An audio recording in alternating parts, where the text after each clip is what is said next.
49ers vacationing hard, hitting Cabo, not only players, but coaches together. The tightest locker room in NFL history, maybe. And Mock Draft Monday. Who are the 49ers selecting in various mock drafts around the NFL world? Coming up on today's Locked On 49ers. You are Locked On 49ers, your daily San Francisco 49ers podcast. Part of the Locked On Podcast Network, your team every day.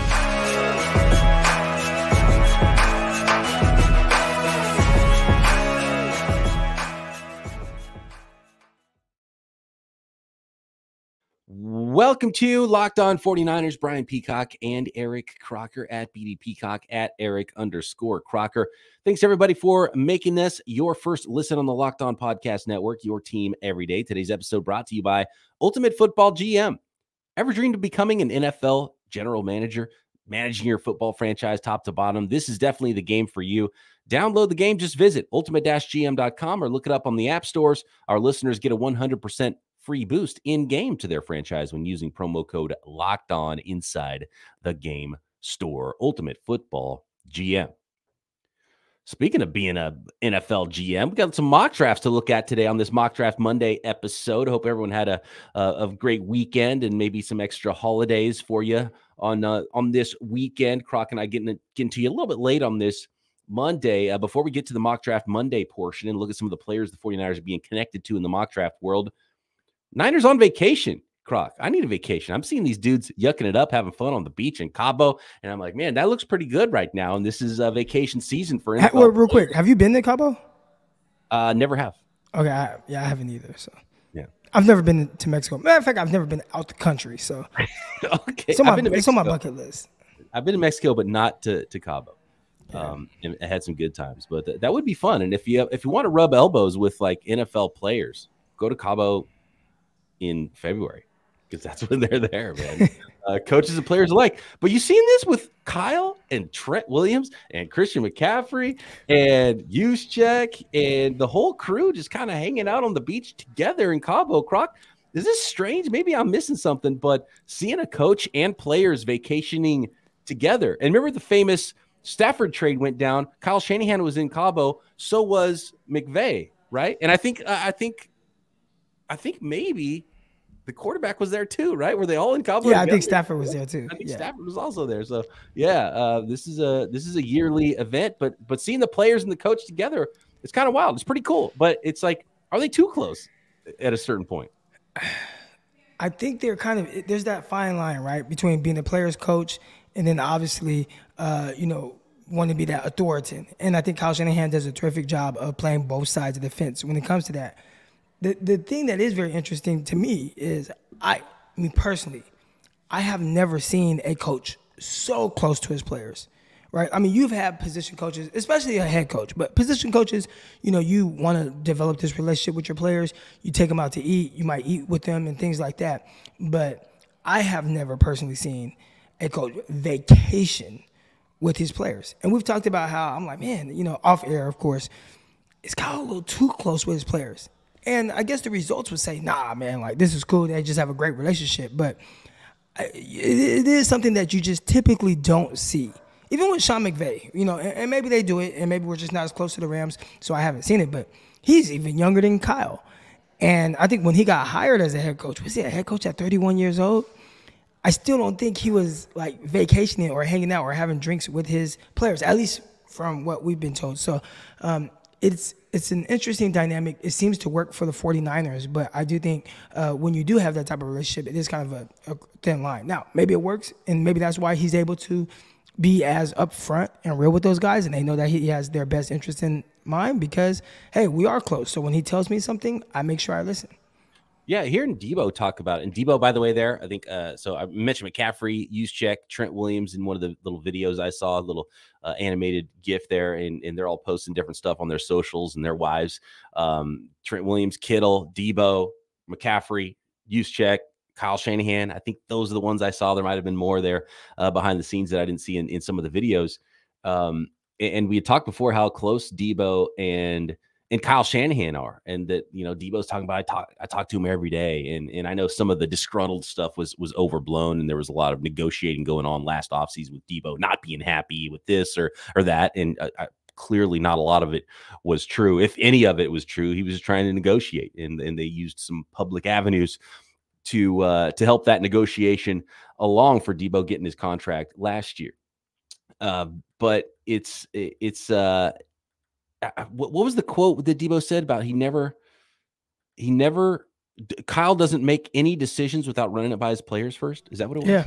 Yeah. Basically, he consults his players before making a decision. I went straight to the quarterback position, and maybe it's kind of more focused on that, but it sounds like anything that goes on with the team, he consults with his players. Now, does he say, all right, the players want this, so this is what I'm going to do, or does he just kind of check the temperature of the room and then does what he wants to do based off of that? Yeah, especially with like a certain veterans committee, you know, whether it's not an official committee or whatever, you know, check in with your veterans about what's going on with some things on the team.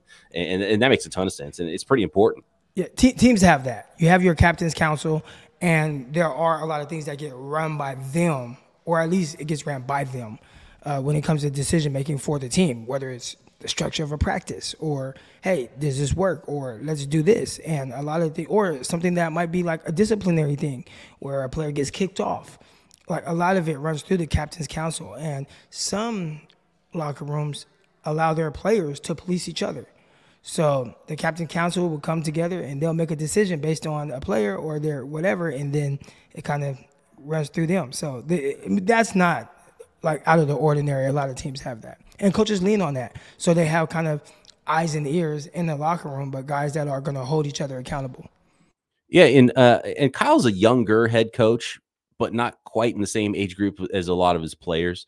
And I could see there's some position coaches around the league that are younger than the actual players on the field in some cases, especially when you got like Brady, who's 45 years old, and Brady's actually older than Kyle Shanahan.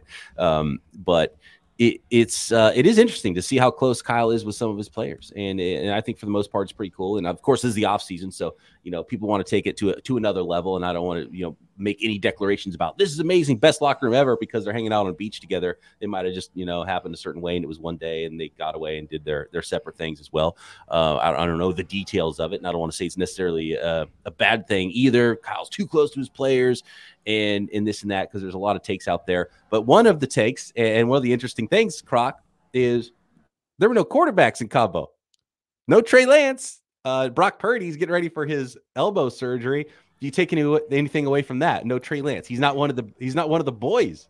I didn't take anything away from that, but did you see where Trey Lance was? I saw him courtside. Yeah, courtside with Steph Curry. So maybe he just, I don't know, he's just like, you know what? You guys go have your fun. I'm out here grinding. I'm going to go sit with Steph Curry.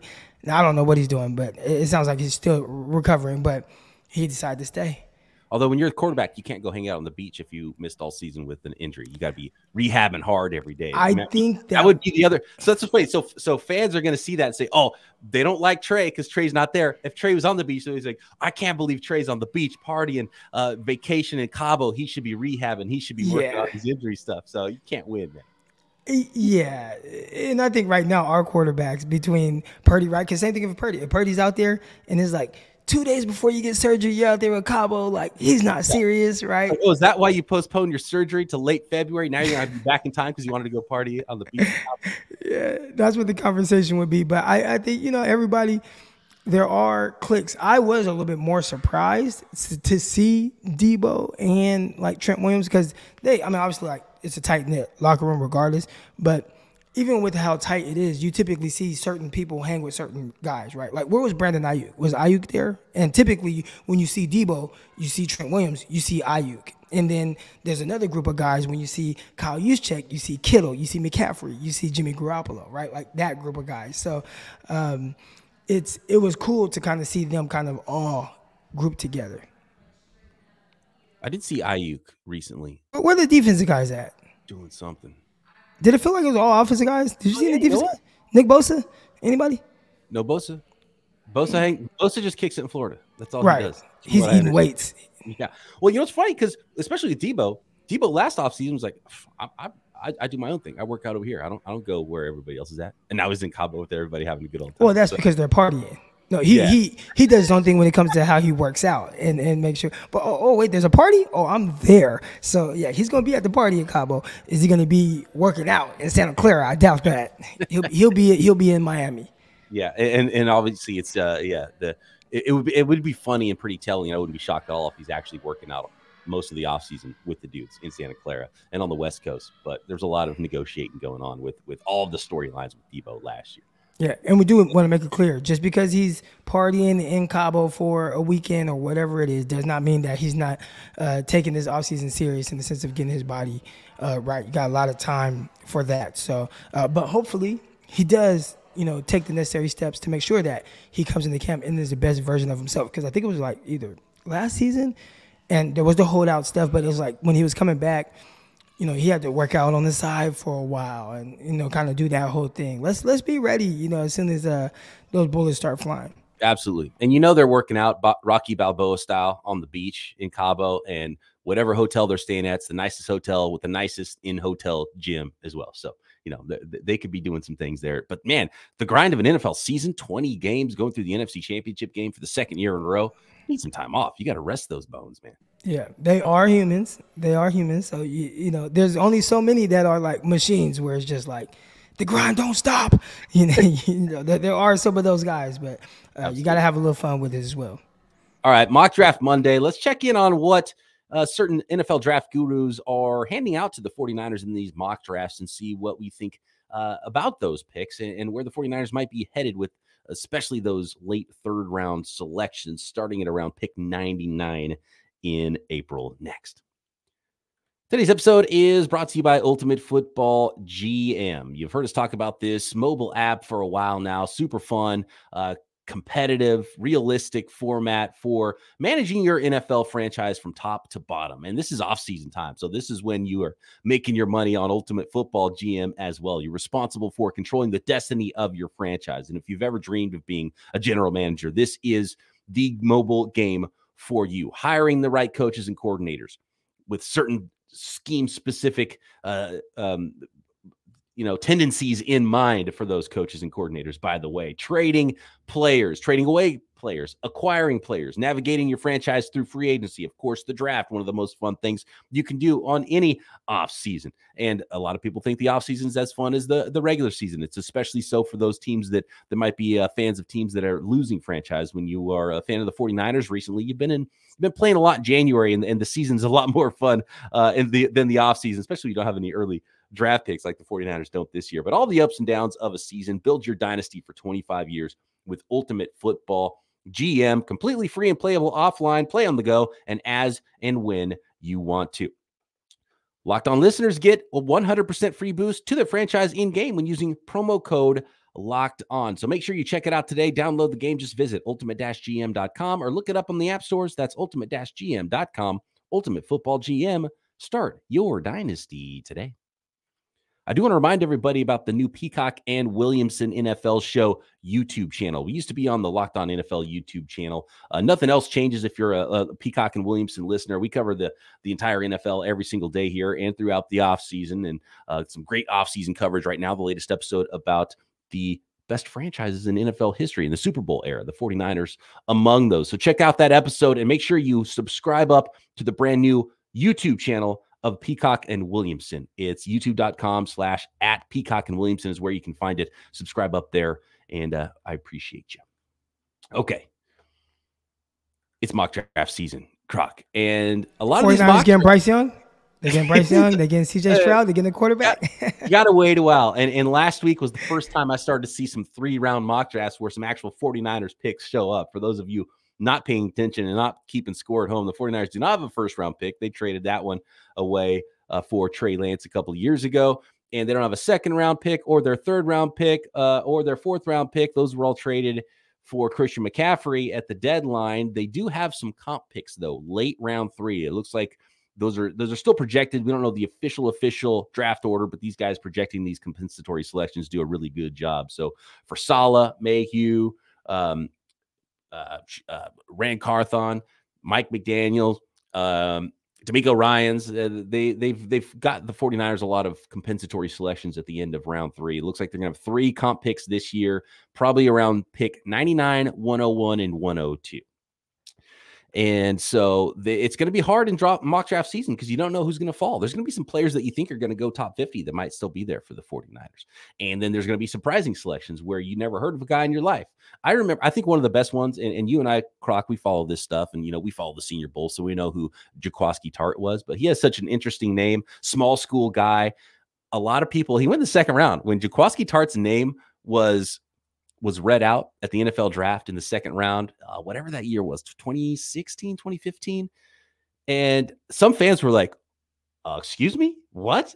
Well, Jaquiski Tartt? What is that? And so there's going to be some curveballs thrown at some fans out there. So that's why you listen to this show, because you're going to hear some of those names before the NFL draft. I want to go to Dane Brugler's mock draft first, Croc, and take a look at who he had the 49ers taking at the, not Dane Brugler. Going to NFL, there's a Dane Brugler mock as well. But I want to go to Chad Reader's mock for NFL.com, who had some selections here late in the third round for the San Francisco 49ers. And specifically, I want to go to pick 101 first. Darius Rush, the cornerback from South Carolina. Croc, you are the corner guru that I go to, that everybody goes to in the 49ers world. Have you done any tape work on Darius Rush, the senior corner out of South Carolina? I have not yet, but now that I know there's some names that are kind of in that range, I'll for sure dive in. And next time we talk, we can give an in-depth analysis on that defensive back. Guys are going to kind of be in that range for the 49ers. What's his size?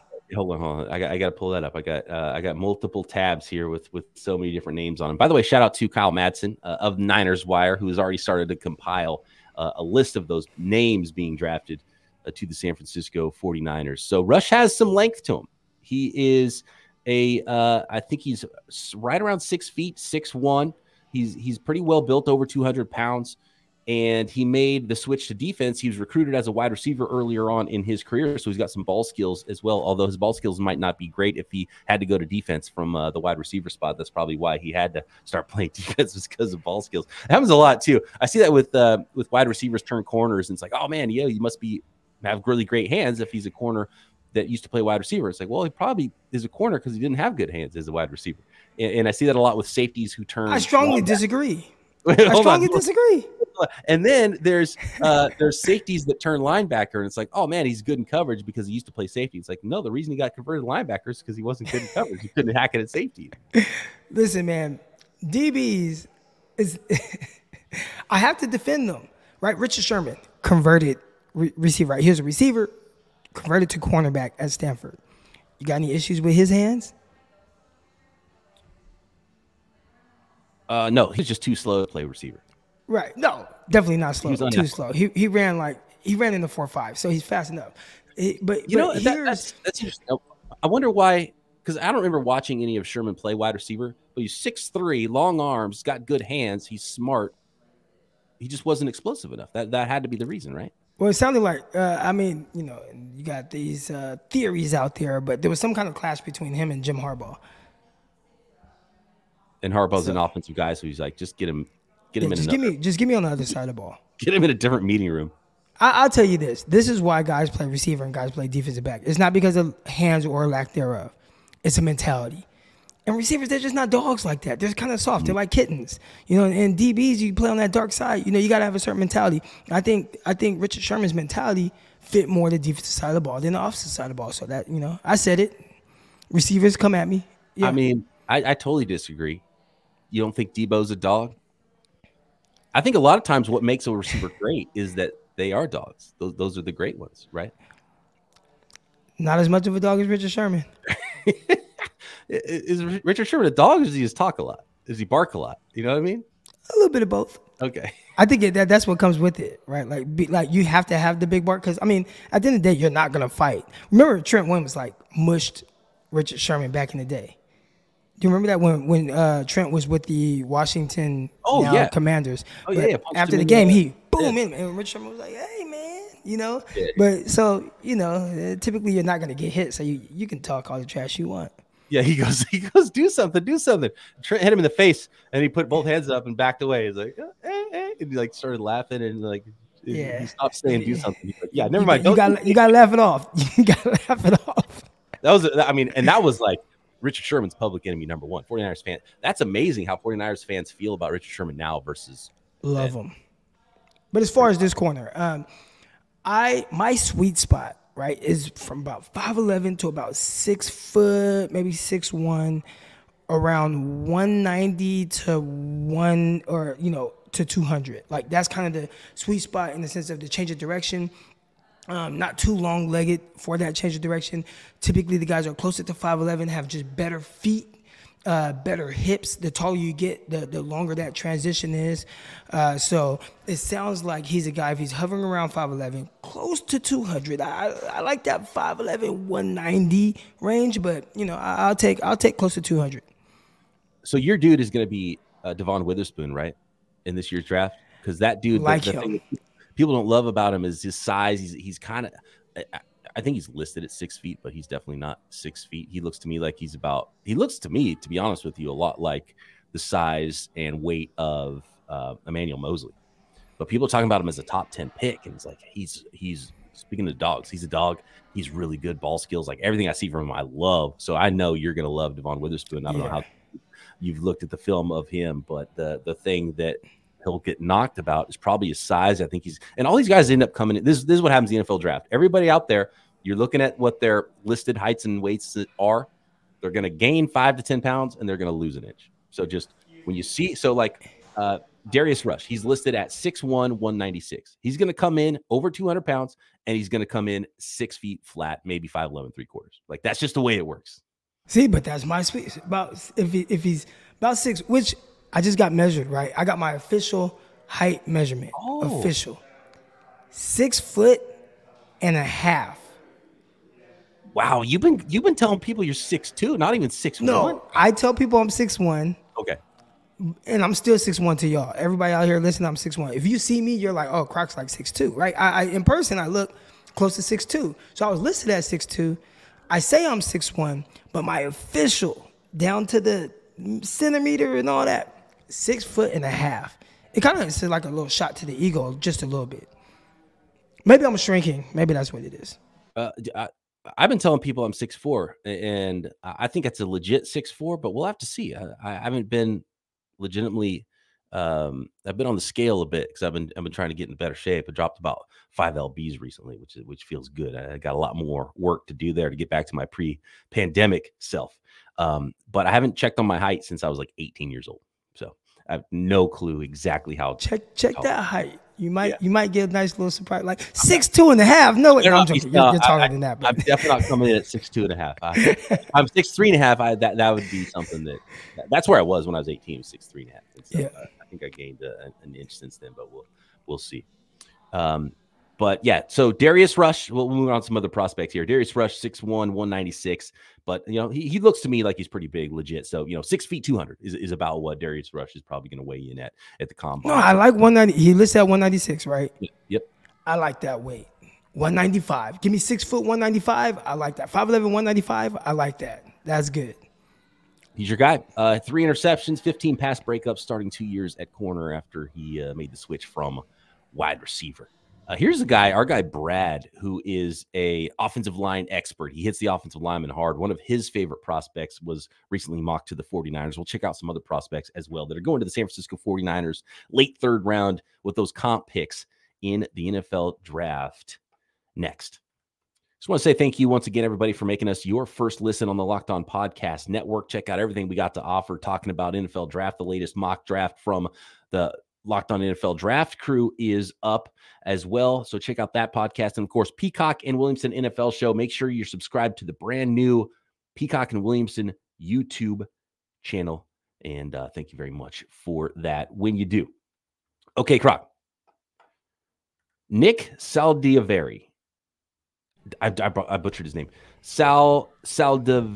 Saldiveri. It's Nick Saldiveri. It's not Saldiveri. I went too hard with it. So small school guy. He was at the Senior Bowl. Nick Saldiveri, Old Dominion. He's played right tackle in college and was playing some interior offensive line. So listed as a guard here by NFL.com, played some center as well at the Senior Bowl. I think there's definite sleeper potential. I think this is the right area for Nick Saldiveri to go to because he's going to make the switch from offensive tackle inside. There's your potential project center, long-term center, which the 49ers will be looking at. He was projected here at pick 102 to end the third round by Chad Reeder at NFL.com. You can go find his mock draft at NFL.com.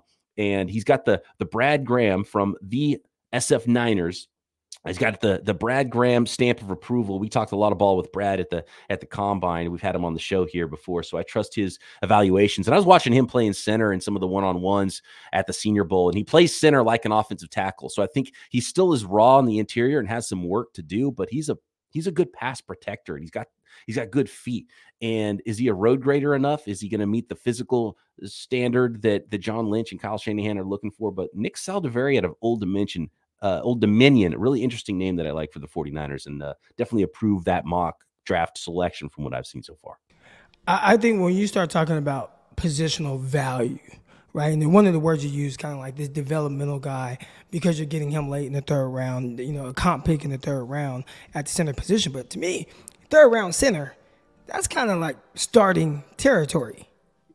So you're drafting traits and you're betting that because we saw with Aaron Banks, he was a top 50 pick and didn't play at all his first year, right? So a lot has to be figured out. But even with the age of Jake Brendel, if the 49ers bring him back on a short-term deal, you still got to look at it. So maybe that's the perfect fit. A guy like Nick Saldiveri, who meets what you're looking for from an athletic standpoint, but you're projecting him a little bit. Saw him work at the Senior Bowl as a center, but he's played tackle, so he could back up multiple spots to be a valuable backup for a year before you plug him in as a starter. If you bring back someone like Jake Brendel on a one-year deal. But yeah, if you're looking for a rookie to bring in as a center and a third-round pick, you probably are hoping he's able to play early. And if you don't bring back Jake Brendel, you need him to play maybe day one. But he's going to be competing with someone like, I know Donovan West was on the practice squad. He's playing in the XFL right now. I don't know if he's going to have an NFL career. He might be back in camp again with the 49ers. Jason Poe, I thought he would play more center in his NFL career. They had him pretty much at right and left guard. I think right guard for the most part, the 49ers did. But there might be some competition there. If you don't sign McGlinchey, don't sign Brendel, you need someone to come in and start right away at center. Isn't that wild about Donovan West? Because if he was drafted in the third round, 49er fans would love that, right? And if you're drafted in the third round, you just get way more opportunity. Like, he wouldn't be in the XFL right now if he was a third-round pick. And that's just a weird thing with the NFL. Now, 49ers have had, I think Jake Brendel, who had to go play in other leagues as well. And then all of a sudden, he's been kind of this pivotal offensive lineman for the 49ers, whether he's playing center, guard, tackle for the last 3-4 years, it feels like, but he had to go to another league. So, some of these guys like a Donovan West, it doesn't mean that the guy just can't play at all. It just might not be a right fit. We know how Kyle Shanahan is. He wants those guys, you got to come in ready or you won't play. And if you are a guy that's undrafted, you're not going to get as many opportunities. So it's interesting what's going on with that center position, but competing with Jake Brendel, not saying he did bad. I think he was maybe one of the more underrated guys on the offensive line this past season. I still kind of like my chances if I'm a third-round pick. So here's another name for you. If you want a more finished product at center, and offensive lineman Jarrett Patterson, who was mocked to the 49ers out of Notre Dame. He didn't allow a sack in his 3-year run as the starting center for the Notre Dame Fighting Irish. So 3-year starter, Notre Dame, a college that, and the 49ers like to go back to the well at certain colleges and they trust certain, and by the way, Darius Rush from South Carolina, another one of the 49ers favorites. So they've already drafted 2 offensive linemen from Notre Dame. Could they go back again and get a guy who 3-year starter? So he would have started right next to Aaron Banks for Notre Dame. Jarrett Patterson, another interesting name that you like that a little better, that he's a little more finished product, 3-year starter at center.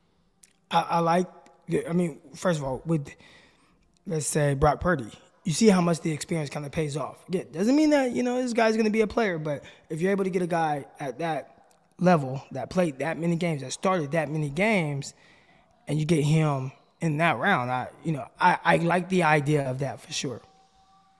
KJ Henry, Clemson speed rusher. I think he only goes about 245, 6'4", athletic, sort of raw edge rusher.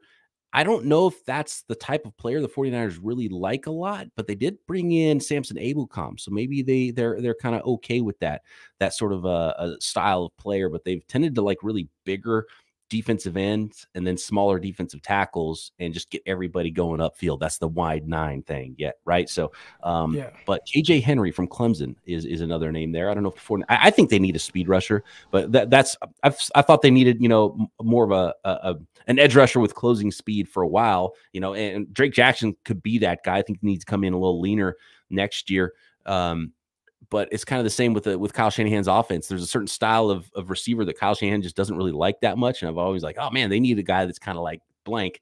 And they just keep going back with the guys who are more three cones, not really worried about downfield, all about after the catch. And so I wonder if the 49ers might change some things up or just stick to it. Then someone like KJ Henry might not be a selection for the 49ers. I looked at a recent mock from the Draft Wire USA Today, and they had a couple guys. They had the 49ers taking the offensive lineman, but we picked 101 and 102.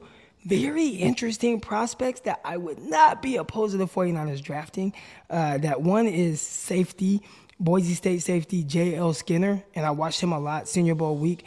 He's a 6'4", rangy guy. He's going to be more of that kind of box type guy, but he has legit kind of cover skills in that range, kind of closes the gap. If you watch the Dallas Cowboys against the Tampa Bay Buccaneers, and you notice how they have all these long defenders, and did a really good job of squeezing those windows and making it extremely difficult for Tom Brady to kind of fit the ball in there because those guys were so long in that underneath area. I think that Skinner is the kind of guy that plays like that. And then after him, they have the 49ers taking at pick 102, which, again, these were back-to-back picks. Wide receiver out of Wake Forest, A.T. Perry, another guy that's like 6'4", 6'5". I loved his ball skills, going up and getting it, tracking the ball in. Had a huge game when you watch him against Clemson, and there were a few other games where I'm just watching Wake Forest, probably, bet a little money on it or whatever. So I'm watching Wake Forest. They have a quarterback that the 49ers might like too, Sam Hartman. But A.T. Perry, I think he has this skill set that the 49ers are missing. Just that tall, rangy guy that can go downfield. He can get it. Kind of reminds me of a little bit of a Tyrell Williams. If y'all remember Tyrell Williams for the Chargers, some years ago, but he was a guy that a lot of people wanted on the market. I think if you said, hey, Tyrell Williams, you just have to go and be the 49ers, third or fourth receiver. And also, you got George Kittle as well, and then you got Christian McCaffrey. I like fitting a guy into a specific role like that to be able to play off of the other guys. So A.T. Perry, I think he's a guy that can really be the kind of that field stretcher. Just throw the ball up. You don't have to be perfect with accuracy, but he has a huge catch radius and tremendous ball skills at the catch point. Yeah, A.T. Perry, listed 6'5", 205, 26 touchdowns over the last two seasons at Wake Forest. But that's exactly the guy that Kyle Shanahan's not going to draft, man. Right. He doesn't want. That's what they need. I think the offense needs that, especially with a strong-arm quarterback like Trey Lance if he wins the job. You got to have someone that's got ball skills, track the ball, which is huge, and make the adjustments needed to go get the ball down the field. It's not, a perfect pass. Go get it. I don't have to be perfect, but I just have a guy that can go get it.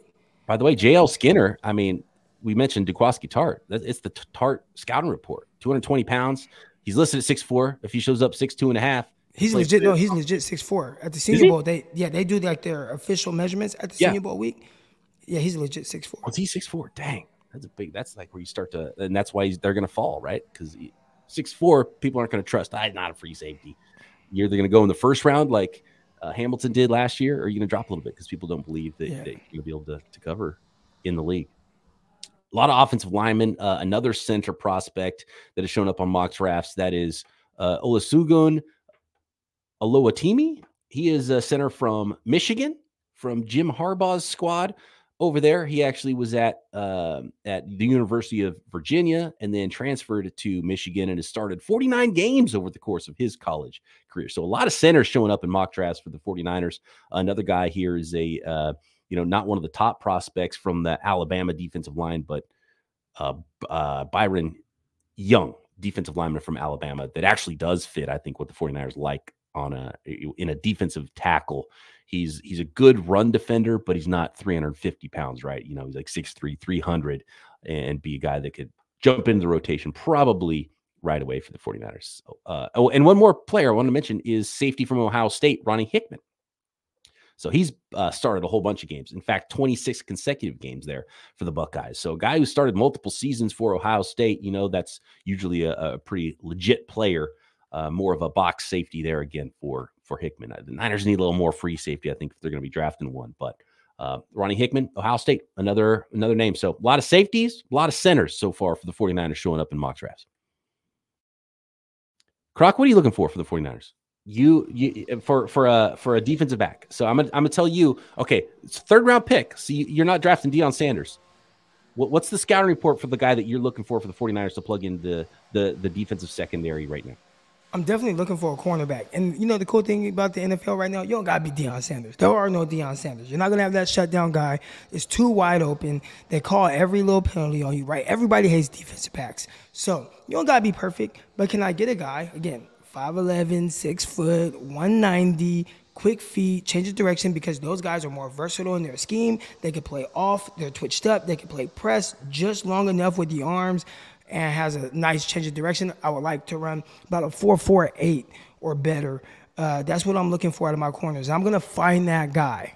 I am going to find that cornerback for the 49ers. All right. You report back next Monday on Mock Draft Monday, Croc, and let me know. Maybe we'll do a little mock together and put 3 names together for picks 99, 101, and 102 for the 49ers to be drafted late in the 3rd round. And we'll see if we find your sort of like, I'm feeling like you want a guy who could be the next Emmanuel Mosley, maybe. Pretty much, right? And you got Mosley undrafted, so you might not get that lucky. But a guy with his type of skill set. And when I first put the film on and I watched him, I said, he's this guy. I like this guy. I remember that, I remember that clear as day from that undrafted free agent class, because there was Tarvarius McFadden. Yeah, he got the bigger deal, and he was the guy that people were bigger on coming out of the draft that year. And everyone's like, "Oh God!" It was sort of like the Donovan West thing this year. He was like, "Oh, hey, this guy's." People had him in 3rd round in mocks. We got Tarvarius McFadden. Can't believe it! What a steal of an undrafted free agent. And we watched him, and we said, "You know what? Emmanuel Mosley might be the better player." And yeah, he was the guy that stuck, and he was even better than I thought he was going to be back then. But you identified him early on. Yep, that's what I'm looking for. Mosley 2.0. He was really slight. I think he was like 5'11", 184 or something like that. Yeah, he was a little smaller. I might have been more like 5'10 and a half. So, All right. Good stuff. Thanks, everybody, for making us your first listen. More Mock Draft Monday coming up next week, but there's going to be draft stuff intertwined throughout every single day here of the offseason. We're going to get back into our positional previews for the offseason as well, looking at edge rushers for the 49ers and who they want to keep, who they need to spend money on, who they could bring in from outside the organization tomorrow, right here, Locked On 49ers.